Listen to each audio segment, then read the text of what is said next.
All right, so I'm going to start with 9. 9 said there's a vertex at -2, 9. So I'd go back 2 and up 9. I'm just not going to go exactly, but I'm going to plot that point. That's my vertex. And then a focus at -2, 0. So that already tells me that my parabola is pointing down around the focus. So this is an x squared with a -4p. X squared because it's up or down, but the negative because it's down. The distance between the vertex and the focus is the p value, and that's 9. I gave you the wrong number. Just kidding. Okay, so you're okay on that one? Yeah, I was okay on that one. It was 7. 7. Sorry. That's my bad. That's okay. Anybody need me to continue to work that one out, or are we okay? Why so blurry? All right, so the vertex is -4, 3. And the directrix is x equals 3. So this is going to point to the left because it points away from the directrix. That means it's a y squared with a -4p. And the distance from the vertex to the directrix is 7. I go from -4 to 3. And my vertex is my hk, right? So it's x, that's -4, right? It's so blurry. Yeah, -4 and 3. So I get y minus k squared equals 4px minus h. Again, the 4p is going to be negative. So y minus 3, because that's my k, equals 4. P we just said was 7, but it's negative because it's pointing left. X minus a -4 becomes +4. So like the directrix is like a line, it's not like a point. Correct. Okay. Directrix, line, focus, and vertex That's point. like pointing like the directrix and then drawing a line, and then it wasn't like in line with the focus. Okay. So I think it's the same thing that happened on 12. Okay. Madeline, did that answer your question too, or you want me to do 12? 10? Sure. Can you tell me if those were your numbers, 0, 4, and then directrix y equals 2, or you can give me your numbers? My numbers are 0, 5, and Y equals 3? Yes. Okay. So 0, 5 is the vertex. And y equals 3 is my directrix.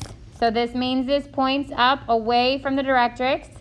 That means it's an x squared with a +4p. And p is the distance from the vertex to the directrix, so it's 2. So it's x minus h squared equals 4p y minus k.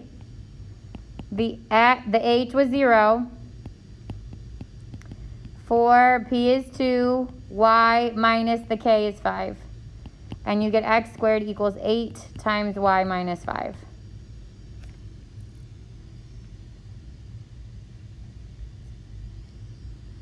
Good? Yeah. Okay, any other questions for homework before we get into ellipses?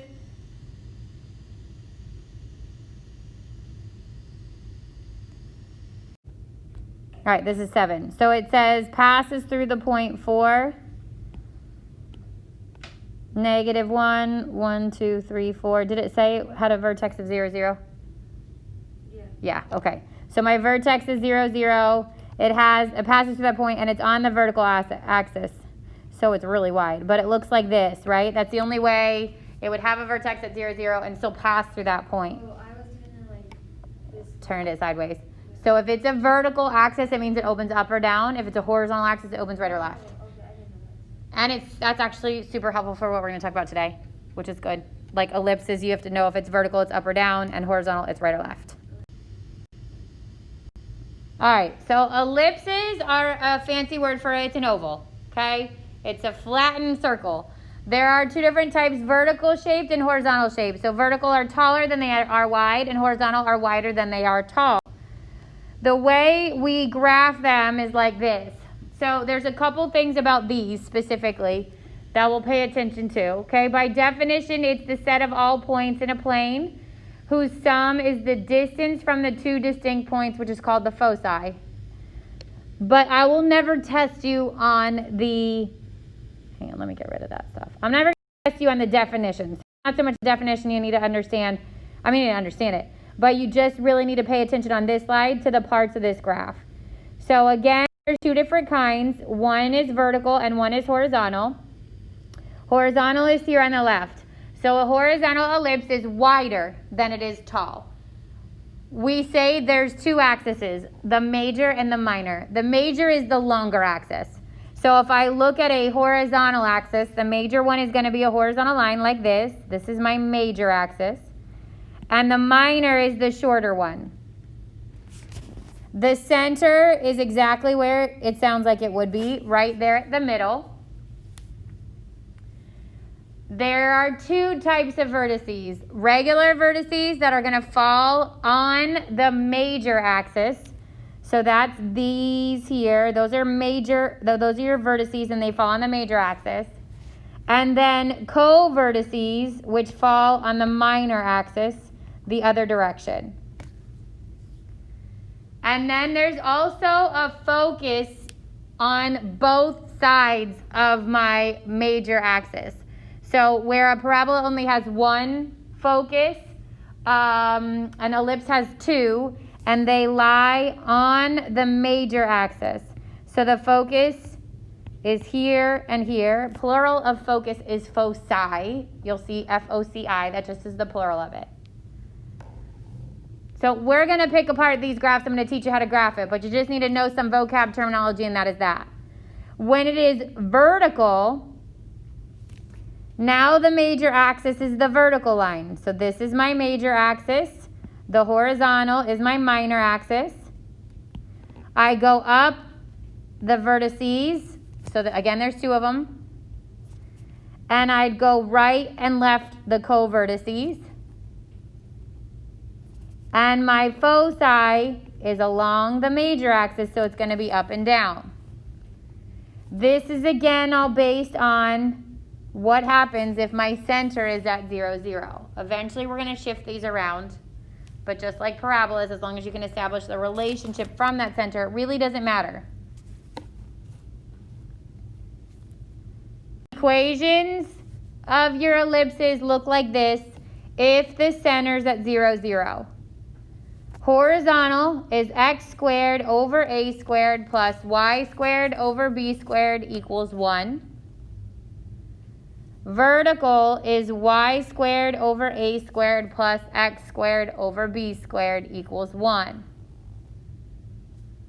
The order here is not important because x squared can also be written first under the vertical. The difference is that the a is the bigger value.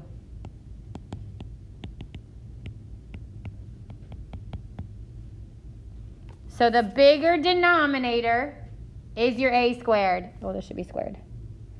If that biggest number is under the x, it's horizontal.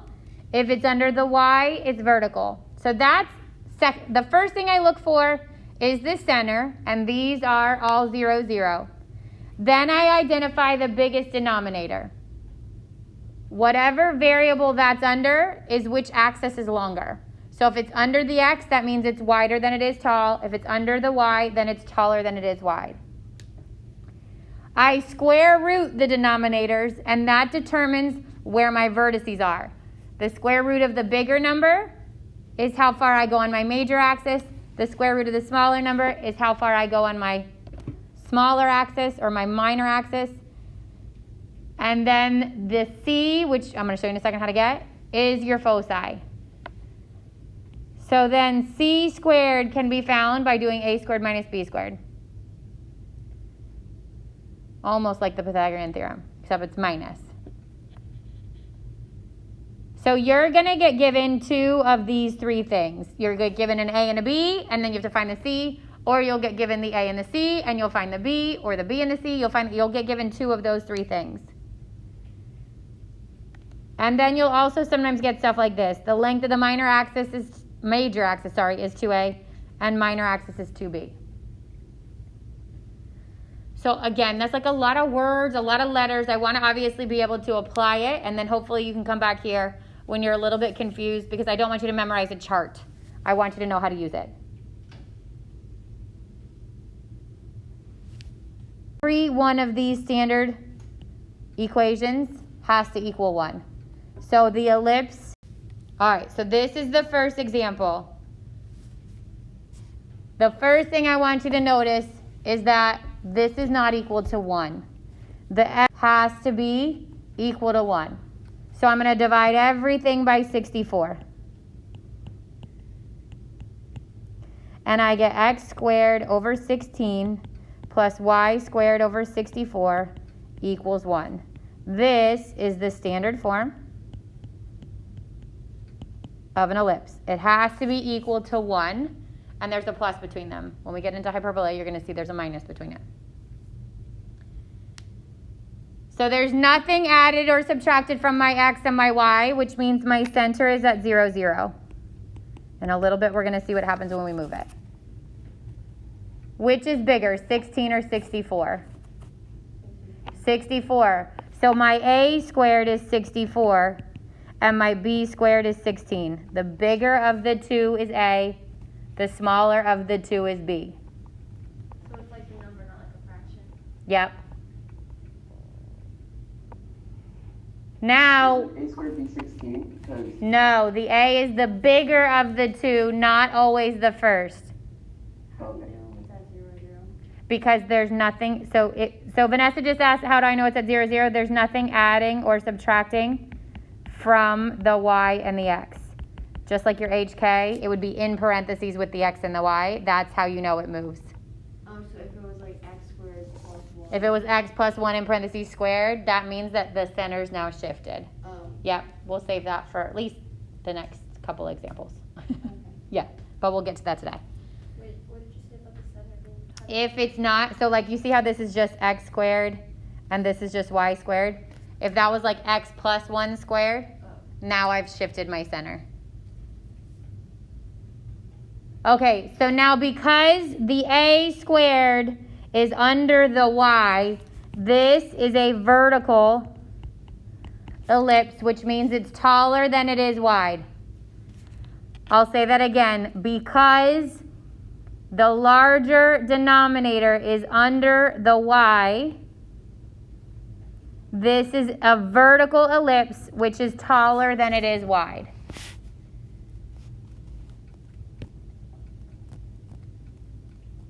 Now I have to figure out what a and b are. So a is the square root of 64, which is 8, and b is the square root of 16, which is 4.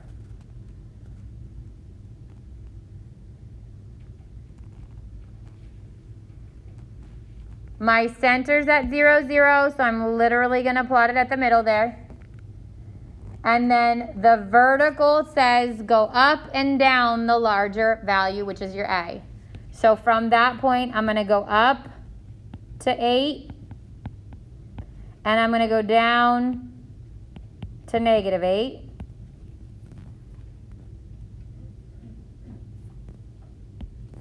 Then go right and left the b. So I go right 4, and I go left 4.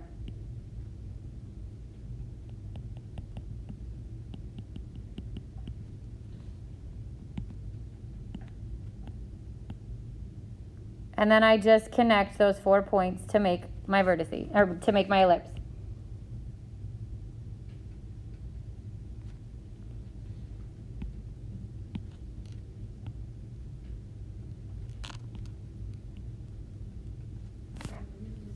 Yeah, it's like an oval. I never do them well. I'll warn you now. As long as you're close, I know what you mean. My mom was like a diamond. Yeah. And if you look, like, my spacing's not perfect because this 1, 2, 3, 4, 5, 6, 7, 8 should be twice the length of the width. If I drew this on an actual coordinate grid, it should be far more accurate. You will be eventually graphing these by hand on an assessment, but for tonight's homework, it's actually multiple choice like it was yesterday. So don't stress too much about how perfect that graph is. Just know what you're looking for. So again, if I was to do this a little bit more accurately, I would have my center at 0, 0. I'd go right and left the 4 and up and down the 8. And then I draw my oval. Again, I'm horrible at this, but you know the point. Okay. So it would look more like that if it was accurate. So that's part of it. We're going to graph it. Then we're going to find the vertices. So remember, the vertices are the ones using the A, the ones on the major axis, which is this, and those are at 0, 8 and 0, negative 8. The co-vertices are the ones using B on the minor axis, which in this case is here and here, negative 4, 0, and 4, 0. And the last thing it asks for is the foci. I don't have C yet, so I have to find it. Remember, C squared equals A squared minus B squared. So C squared equals my A squared, which is 64, minus my B squared, which is 16. C squared equals 48. C would equal the square root of 48, which is 2, 3, and 16, or 4 root 3. Good news is you don't have to graph these, okay? If you were, you would approximate the square root of 48 to be like a 6.9 because it's really close to 7. And it would be like here and here. But the coordinates, which is what you're trying to find, remember it's on my vertical axis. So I'm going up 4 root 3 and I'm going down 4 root 3. So 0, positive 4 root 3, and 0, negative 4 root 3. If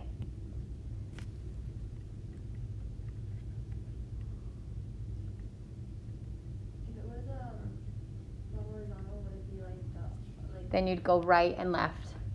Yep, which we'll do an example of.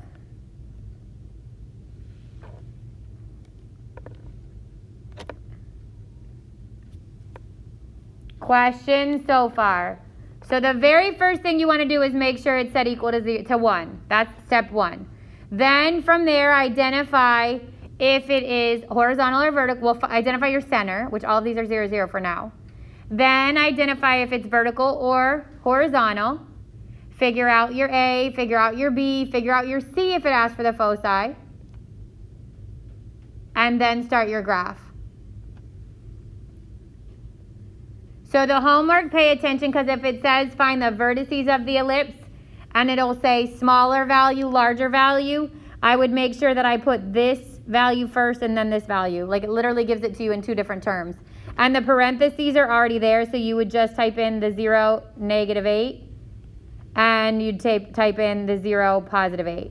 So again, just pay attention to the format on those so you don't get frustrated with the format. Where'd you get the C squared thing from? So C squared equals A squared minus B squared. That's always true for ellipses. Okay, but That's going to give you the foci. oh. So foci, I think foci actually has a C in it. Foci is the C. Major axis is the A. Major, M-A-Y, like major is the A. Minor axis is the B. There's no B in that word, but it's not the one that doesn't have a C and it doesn't have an A, right? Yeah, okay. A lot of your homework just asks for the vertices. It asks for something called eccentricity, which we'll get to, and it asks for you to graph it.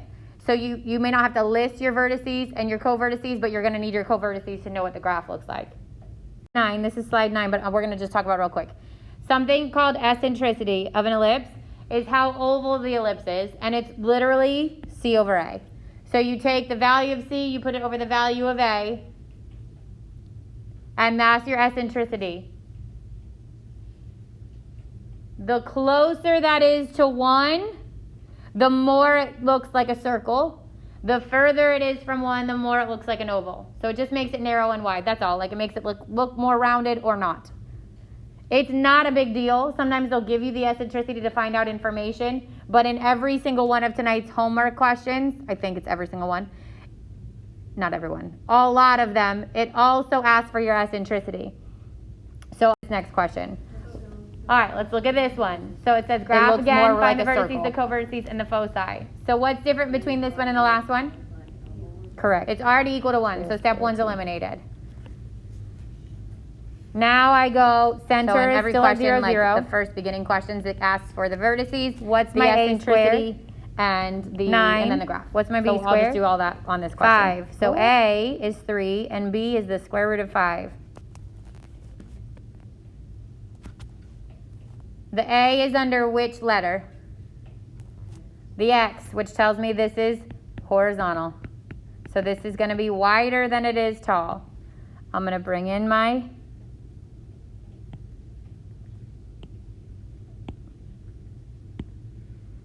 coordinate grid. I'm going to plot my center. It's wider than it's tall, so I'm going to go to the right 3 and left 3. And then I'm going up and down square root 5. So square root 5 is close to what perfect square? Square root 4. It's just a smidge bigger, which means this is like a 2.1, maybe 2.2. I just have to eyeball it because there's no way I'm going to get an exact 2.2. Wait, so whichever one is bigger is one that goes left? It depends on what letter it's under. So if the bigger is under the X, then we go bigger left and right. If the bigger is under the Y, then we go bigger up and down. Okay. Very small.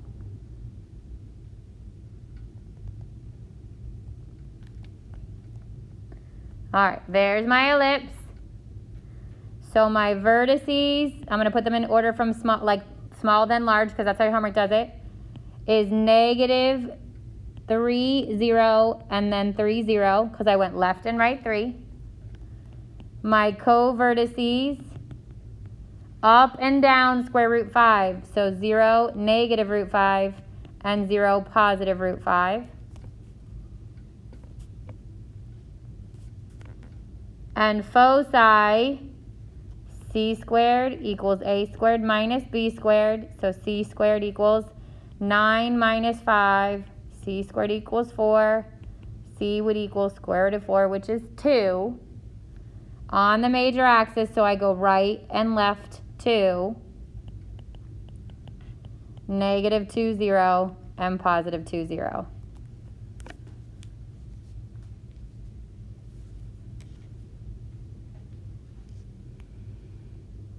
Questions so far?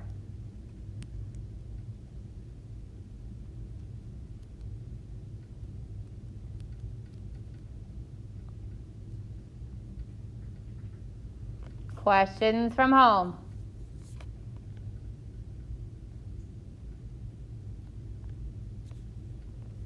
Are the foci always on the x-axis? They're always on the major one. So if it's a vertical, they're going to be on the Y. If it's horizontal, they're going to be on the X. So it's on the same as the A. The A and the C go together. Which actually, that's actually a really good segue. Let me pull. So this is, this actually comes in a couple of slides, but this happens on every homework question, so I'm going to pull it now. So now what happens when my center's not at 0, 0? The only difference is where we start our graph at. Everything after that is pretty much the same.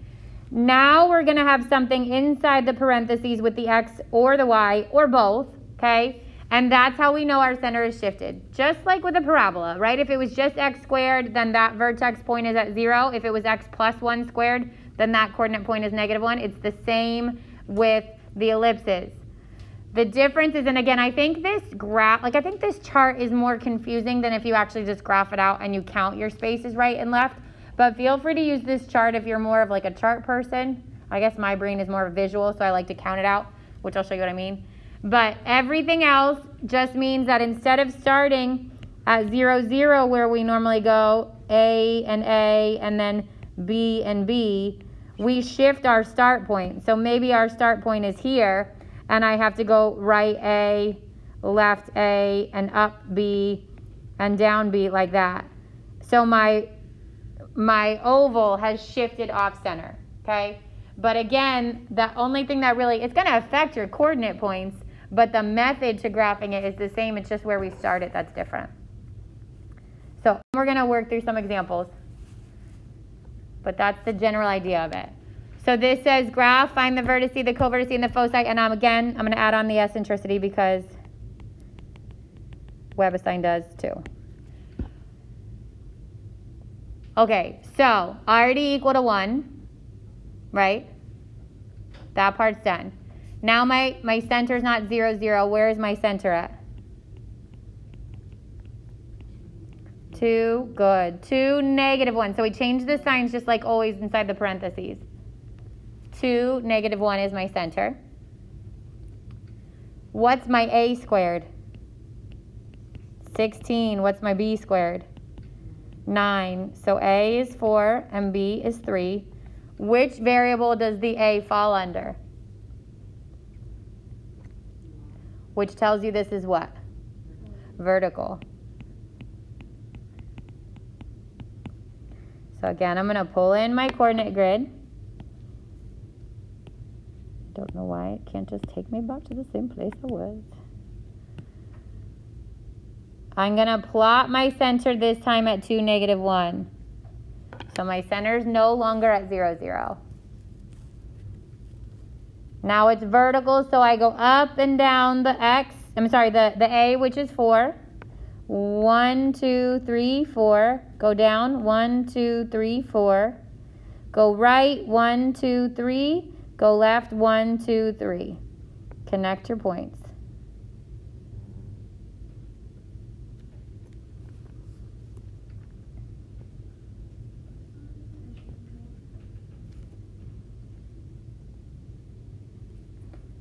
So my center I already have at 2, 0.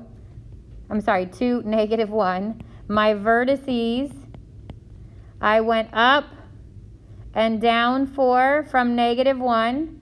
So I'm at 2, 3, and 2, -5. And it will do smaller one first, so I should say, hang on, let me see what it does when it's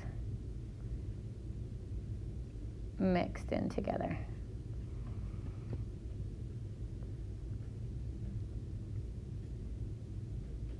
It'll say smaller y or smaller x, so just pay attention to that. So if it's smaller y, I'm going to reverse this order. Smaller y would be 2, -5, and then 2, 3. So again, just pay attention. The directions literally say it next to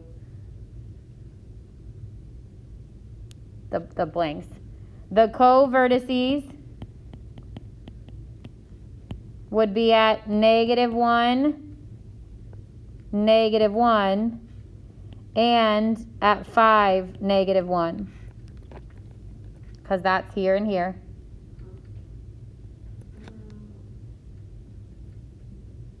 So if you put it on a coordinate grid, it's really easy to just count your points.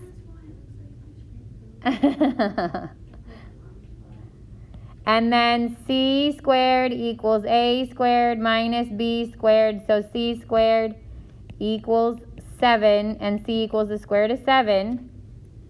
So I go I go up and down because it's vertical. I go up and down square root 7, which is in between square root 4 and square root 9, a little bit closer to 9. So from that point at my center, I'm going to go up and down. I'm going to say approximately, 2.8-ish, okay?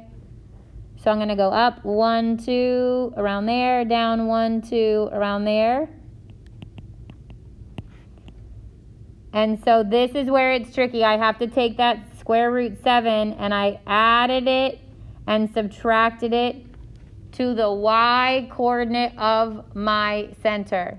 So the x stayed as 2, but from my center, which is -1, I had to subtract root 7. And then from the center that's -1, I had to add root 7. So to me, that's probably like the trickiest part, okay? Because I took my center and I added and subtracted the c value, I want to take that coordinate point, so this coordinate point, which is my center, that's 2, -1, and the y changed. I went up and down. So I want to add root 7, so I get 2, -1 plus root 7. And I want to subtract root 7, so I get 2, -1 minus root 7. And those are your foci.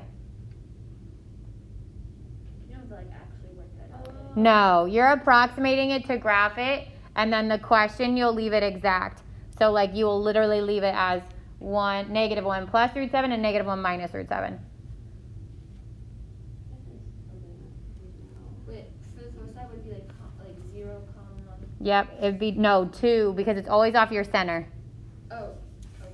So it's, you take your center, which was 2, -1, and because it was vertical, we changed the y. If it was horizontal, we'd add the c and subtract the c from the x coordinate of our center.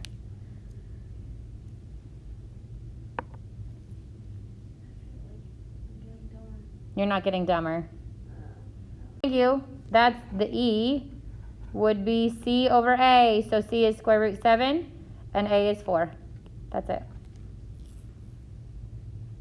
That's it? Yep. That's the thing I like the most about Yep. C over A. It's got the least amount of use, but it's the easiest. What's the point?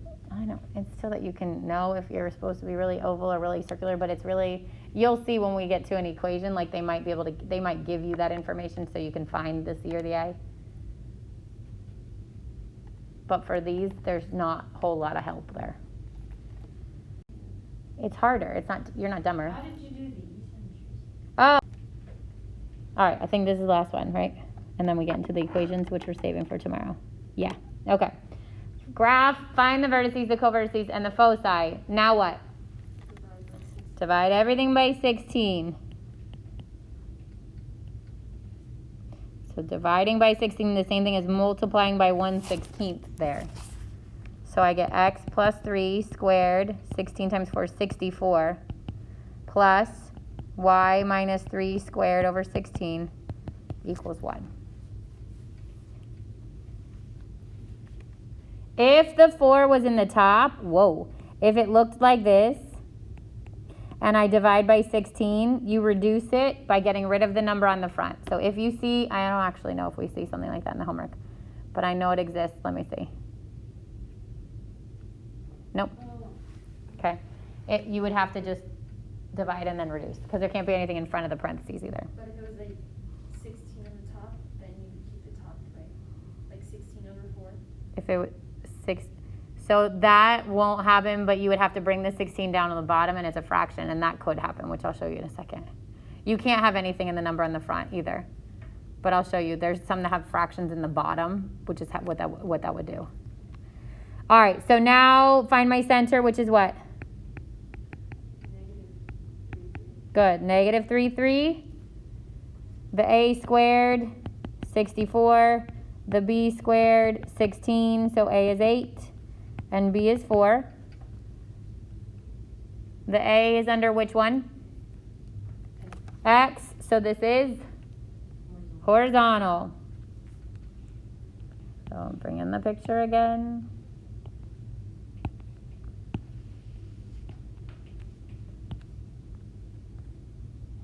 I plot my center, negative 3, 3. Okay, I go right and left 8. 1, 2, 3, 4, 5, 6, 7, 8. 1, 2, 3, 4, 5, 6, 7, 8. Up 4, 1, 2, 3, 4. Down 4, 1, 2, 3, 4. Draw your oval.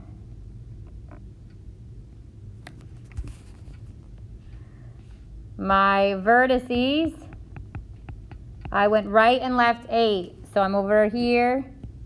I went from negative 3 to negative 11. The y stays the same. And I went right 8, so I'm at 7 here. Nope, I'm at 5 there, sorry. 5, 3.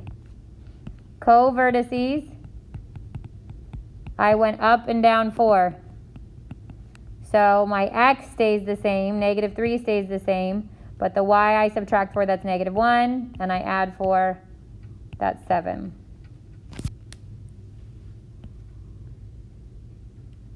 C squared equals a squared minus b squared, 48 again, which I know is 4 root 3. That's 3 and 16, 4 root 3. And I add and subtract that to the x coordinate of my center. So negative 3 minus 4 root 3, the y stays the same. Negative 3 plus 4 root 3, the y stays the same. And my eccentricity is 4 root 3 over 8, which is root 3 over 2.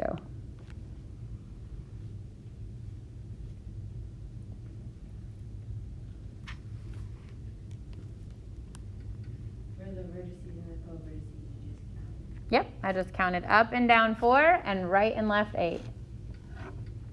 So I want to stress a couple of things. The most important thing is the graphs on your homework are multiple choice. The graphs on your test or your quiz when we return from break will not be. You need to learn how to graph these by hand. So in your homework, I better see hand-drawn graphs. I didn't stress it on the last one, so I let it fly on the parabolas, but you must Mavericks. graph. Well, announcements from Mrs. Lovett. Catholic school appropriate tomorrow. Santa hats. Where'd you get like The foci. So remember, it's on the horizontal, which means it's the x that I'm changing. And to the x value, you're adding and subtracting c. So c was 4 root 3. Whoa. Hang on, sorry. C was 4 root 3. You got that part, right? Yeah. So to the x value of my center, which was negative 3, I subtract root 7 and I add root 7. But then where'd you get the That's the y. So the y goes unchanged. It's the major axis that changes, right? So you put it in the center. Take your center and go, if it's horizontal, right and left the c, which is the x. Okay. If it was vertical, I'd go up and down the c. So it would change the y, but not the x. So if it was vertical, it would be like negative 3, comma 3 minus 4, 3, and 3 plus. Exactly. Yep.